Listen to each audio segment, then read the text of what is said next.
Ang 10 utos. Sinabi ng Panginoon, Ako ang Panginoon na inyong Diyos, na naglabas sa inyo sa Ehipto kung saan kayo inalipin. Huwag kayong sasamba sa ibang mga Diyos, maliban sa akin. Huwag kayong gagawa ng mga Diyos-Diyosan na anyo ng anumang bagay sa langit o sa lupa o sa tubig. Huwag ninyo itong paglilingkuran o sasambahin. Dahil ako ang Panginoon na inyong Diyos, ay ayaw na may sinasamba kayong iba. Pinaparusahan ko ang mga nagkakasala sa akin, pati na ang mga anak hanggang sa 3 at 4 na henerasyon ng mga napopuot sa akin.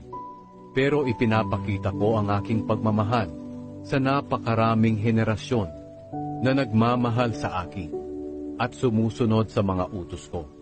Huwag ninyong gagamitin ang pangalan ko sa walang kabuluhan.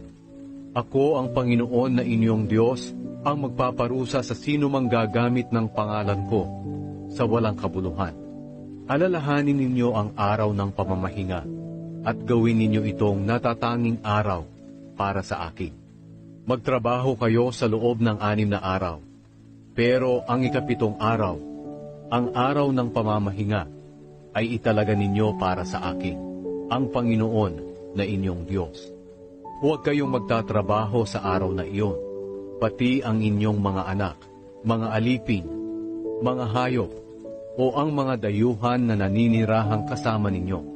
Dahil sa loob ng 6 na araw, nilikha ko ang langit, ang lupa, ang dagat, at ang lahat ng naririto. Pero nagpahinga ako sa 7 araw.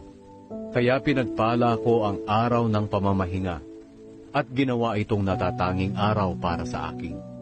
Igalang ninyo ang inyong ama't ina, para mabuhay kayo ng matagal sa lupaing ibinibigay ko sa inyo.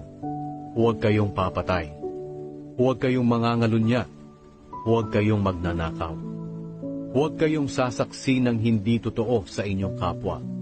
Huwag ninyong pagnanasahan ang bahay ng inyong kapwa o ang kanyang asawa, mga alipin, mga hayop, o alinmang